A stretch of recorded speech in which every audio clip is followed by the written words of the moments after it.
Ooh, welcome back to another episode of the journey to become a techno wizard. Feeling good today. It is kind of cold though, unfortunately, but feeling good. Got a little good amount of activity. Did some good yoga, workout based yoga like yesterday. Got some productivity stuff done. Did some dancing, and yeah, just good energy. You know what I mean? So I was supposed to be interviewing somebody right now for those user interviews I was talking about yesterday, but they didn't show up, unfortunately. So um, I was gonna talk about what I learned from that interview out there. I think that would have been very interesting, but it is what it is. Probably my next interviews are I have one tonight, and then two on Thursday, no Friday.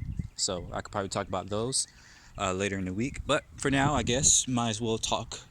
Continue the kind of, well, I guess, I don't know, the thought. No words, man. It just be leaving my head. Uh, the thought experiment. There we go. I guess we can continue the thought experiment of how you would kind of solve the world's biggest problems through design thinking processes. Okay. So I believe we left off talking about synthesizing our data.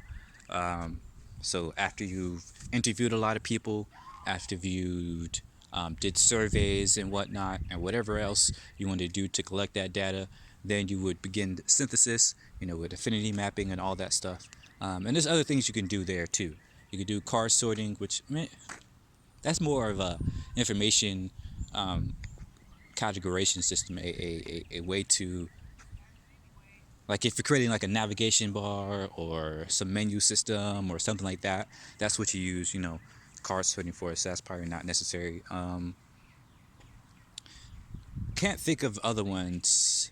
I talked about journey mapping already. I talked about a couple empathy mapping and all that stuff. Those are probably the major ones I would use for a project like this. So really, after you get all that data, you will go on to the next step, the fun step for me, ideating.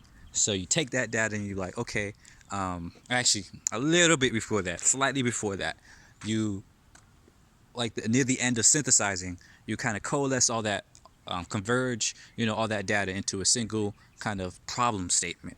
So you come up with a distinct problem statement that specifies what you are going to solve. So this differs from the first thing that you did. Like in the very beginning, we defined the problem, or what we perceived to be the problem. But after actually talking to people, after actually doing all that research, then you were able to understand the realities of the problem, and that's why you come up with a a problem statement. And then you can also come up with design principles. Now, these design principles are essentially guidelines that show you what you're going to be focusing on with your designs. So, for instance, if look, it doesn't even need for instance. It is exactly what that is. Exactly what principles are. Guidelines to show you where you're going wrong or where you should focus on. So when you're designing, the solutions, to stay on a certain track. To abide by these rules per se, these themes, these ideas, because they essentially they reinforce what you want to do.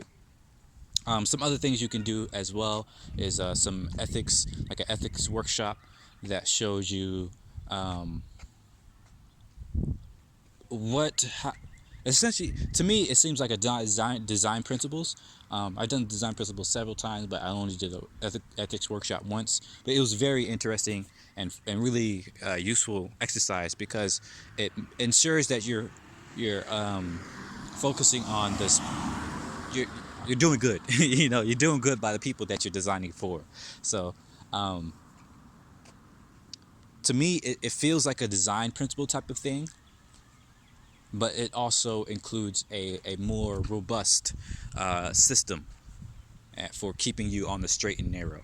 So when you're designing, that system, that means that, hey, you're not using certain certain design tweaks to bring out certain behaviors that you want to see. Instead, you're abiding by those ethics that you set out in the beginning, throughout the whole project. So it ensures you don't drift into dark UX. You don't drift into um, um, like microtransactions or some uh, other types of things that prey on people's psychology. You don't stray into all these kind of gray areas. Stick with the things that are good for your users. Are good for the people who are going to be using the solution, the product, or whatever it is. So I think that's definitely important to set out as well. Some accessibility things. Usually that's done afterwards, but you can also think about the accessibility standards you want to abide by in the very beginning as well. So if you're going to be, there's different levels of accessibility. So you would kind of have a goal for which accessibility level that you want to, have the whole product be centered upon. So I think those are some good places to start. And then from there, you got your problem statement, your design principles, ethics, accessibility. And from there, you can now get down to some ideas. All right. So for the ideation session, so to restate our problem, not as a problem statement, because I didn't, obviously I didn't do any research here, but I'm saying to reset our problem for those who don't remember or for no people, sorry, sheesh. So we elected to, we kind of worked through the problem, or well, I worked through the biggest problems affecting humanity right now and society in general, and I settled upon distribution to be the biggest problem. Distribution of resources. So that is in relation to pretty much any industry. It could be food, it could be housing, it could be information, whatever. The distribution of resources has pretty much been the biggest driver of scarcity in our society. Has been the biggest driver of inequality. Second only to actual psychological discrimination. But one can say that because we have an abundance of many of these resources, in reality, we actually can feed the entire population. There's data out there that shows we can feed the entire population with our current food. The problem is that the way in which it is grown is so disconnected from the central population centers that the time it takes to take that food, clean it, store it, and then transport it, store it at the new warehouse. In that time, most of it becomes wasted. So it really is a distribution problem. That goes the same thing for, say, housing. We have plenty of houses that we can build. We have plenty of ways to build houses, but a lot of times, like in Georgia, for instance, we have major sprawl problem. So many of the houses are spread way out from the central population centers, the central city. And so for people that's homeless or whatever, you can't just be like, oh, go here. They might not have a car to go there. They might not have. There's no jobs around those places. There's not enough of a mixed use buildings and facilities and neighborhoods so that you can work and live in the same place. And so all of the houses that may be available are far and away from the places that you need to work or from the places that you need to get food. So once again, that's a distribution problem. Even though you wouldn't necessarily call housing, a distribution problem, because you can't move the houses from one place to another, but the places where you choose to build those houses, and the places that you choose to or the ways that you choose to connect those buildings together through transportation routes and all that stuff, you can say that is a distribution issue. The same thing for pretty much anything. Any type of major service is really a distribution problem, in my opinion. Maybe when we're doing actual research and talking to people and all this whatnot, something else you'll come across something else, but that's what it seems like so far. So distribution seems to be a major problem, and when you ideate, you can then it's important to note that throughout this whole process of research and all that stuff, you don't want to be trying to solve the problem already. You want to keep that specifically for this section. Why? And cars. Because you want to keep your mind focused on the thing that you're doing at that point in the process. So if you're doing research and all this stuff, you want to do that research. If you try to think of solutions while you're doing that research, you're only going to fall prey to confirmation bias. You're going to be thinking about how this fact or that fact or talking to that person or whatever, that piece of data just leads to your solution. You're not going to be actually trying to find the best solution. You're going to be trying to reinforce your idea, your solution. You do not want to do that. So that's why you only want to ideate once you get to this section, once you research, once you've synthesized and all that. So now, once you get here, you can explore. And I mean explore. Don't sit there and be like, oh, I think this is the solution. No, you just put everything that you have. There's a whole bunch of ideation methods you can use. The ones I use most often is 685 sketching. And this is more,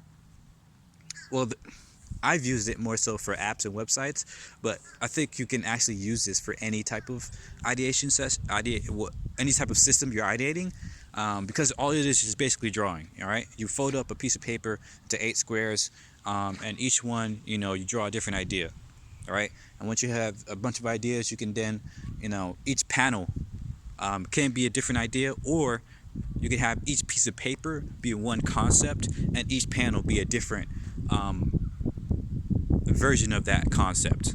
So you kind of explore. Say for instance, I want to solve the distribution problem by having I want to have a decentralized system. So there's energy, there's water, there's food, there's housing, there's jobs at every single square kilometer on the globe. Maybe that's impossible. Doesn't matter. You're just ideating. So maybe I want to explore that concept. So now I'll take a piece of paper, fold it up, half and half and half again. You have 8 panels, 8 squares on that piece of paper, and you just draw. Or you just, you could just write too. That can work as well. But usually visuals allow people to explore a little bit more. It allows you to kind of open your creativity mindset a little bit. So I would suggest to draw, even if you're not very good at drawing.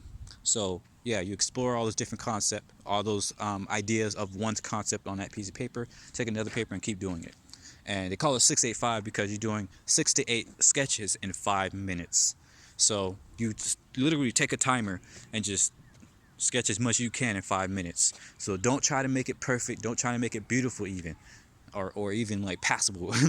Just sketch as much as you can in those 5 minutes. And that 5 minutes, it kind of gets you rushing. Like if you can't, ideally, you don't want to be picking up your pen and thinking. You just want to let your mind flow as intuitively as you can. Try to fill up at least six panels, but ideally all 8.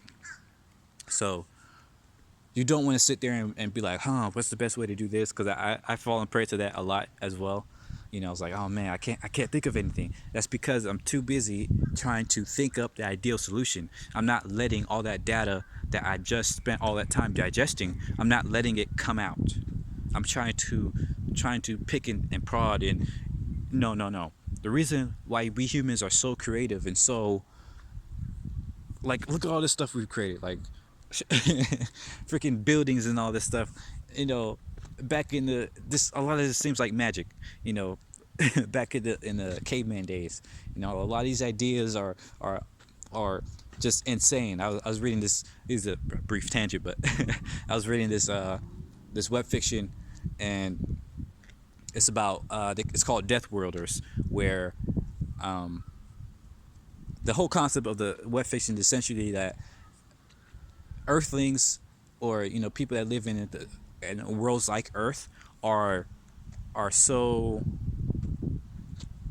Now let me back up a second. So basically, how do you even describe it? It's just oh my gosh, just. But okay, imagine that Earth is like one of the toughest worlds to live in for a temperate world, for a world that is livable. All right, so if there's a bunch of worlds and you can put life on it, the toughest ones to breed any sort of life are the type of worlds that Earth is, and it's called a class 12. There's like 12, 13 classes of worlds. Earth is a class 12 world, meaning one of the most dangerous worlds that you could possibly breed life on. And most aliens exist in class 1 to 6, 1 to 7. Once you get to 8, 9, 10, that's kind of a little shaky.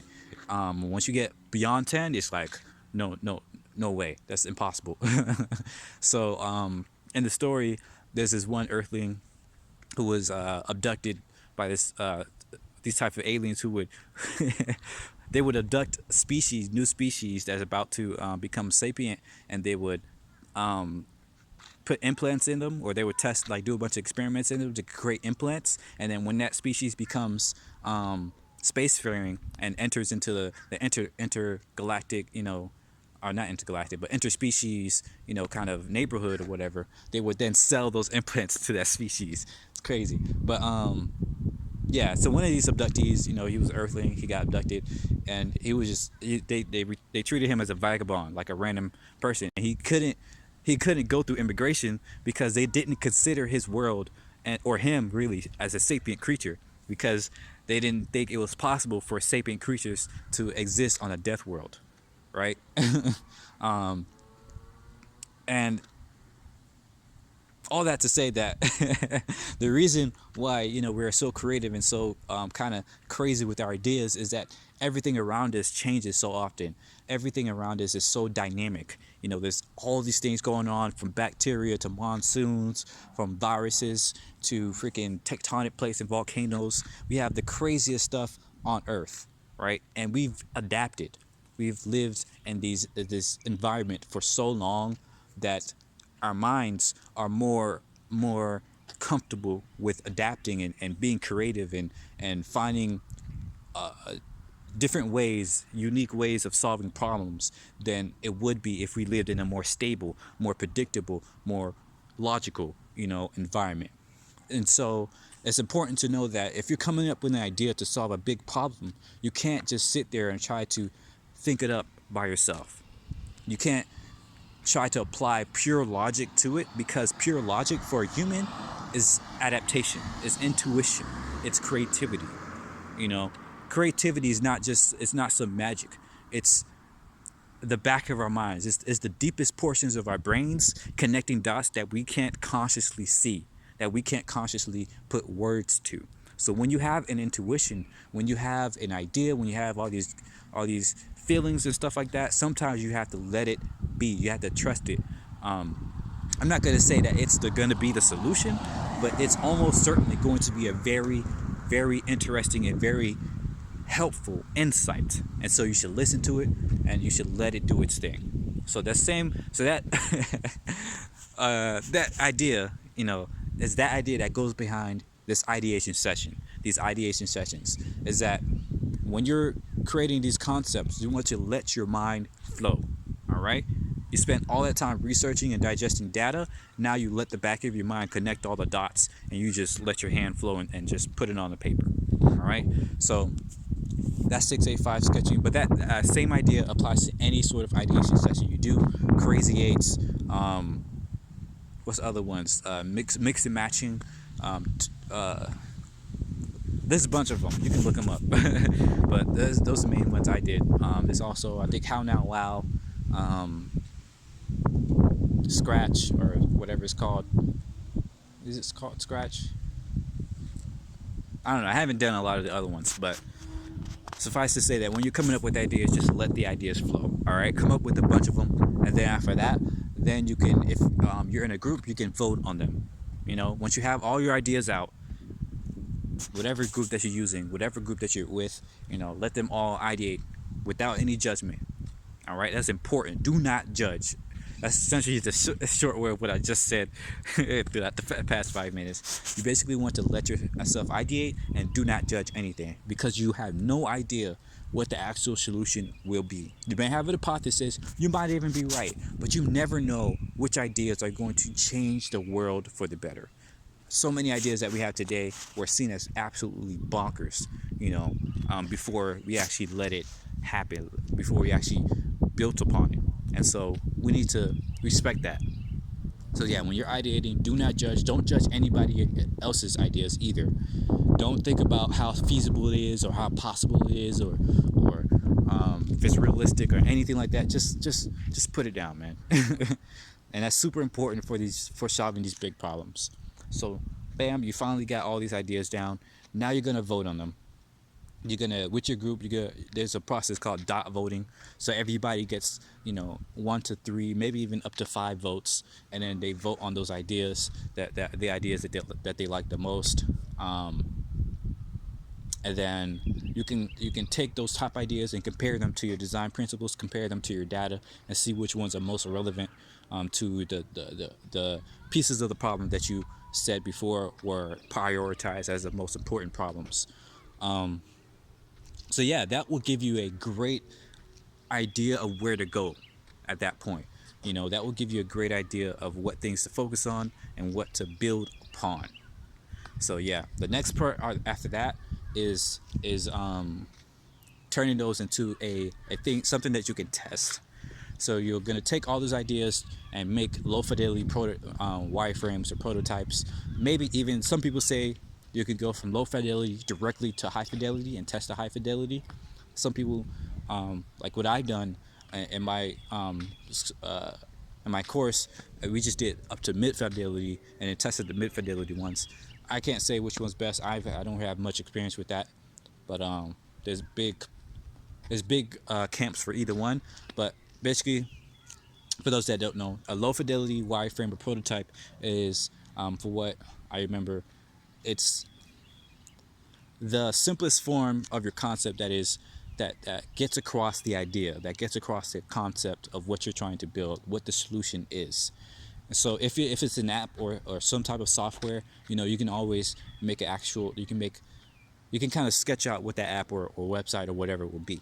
If it's a mechanical thing, you can sketch that out too. If it's a system thing, you can even sketch that out. You can create an information architecture of what that would be. Pretty much any idea that you have, for any type of product that you build, you can almost always sketch it out first. And so you're going to do that, and that will give you a good idea of which ideas are really plausible at that point. So this is where you can start pruning to see things which are feasible, which are realistic, and so on and so forth. And then after that, you can push it up into the next level. Again, some people say you can test at this level, but most people, at least from what I've read and from what my instructor said, you can't really test at this level because it usually is not at all indicative of what the end product will be. And so, and furthermore, it doesn't communicate enough to people who are not in your project. So if you start trying to test these lower level, these rough sketches and these low fidelity, sketches and prototypes and markups or whatever, the people who were not on your team, the people who don't understand where you're coming from, who don't understand what ideas you're trying to test, they're not really gonna give you any good data. They're gonna point out things that like, oh, why is this not here? Or what's that? And blah blah blah. So you usually don't want to test at this stage. You want to go to a little bit above mid fidelity or high fidelity and test that. And testing, there's a whole other thing about testing, but maybe I should just put that in another video because it's coming up on 23 minutes. Yeah, might as well put that for the next video after I tell y'all what I learned in my interviews and stuff like that. So yeah, it's been good so far. I hope you learned something again in this episode. I hope it was enjoyable. That's it. See ya. Bye bye.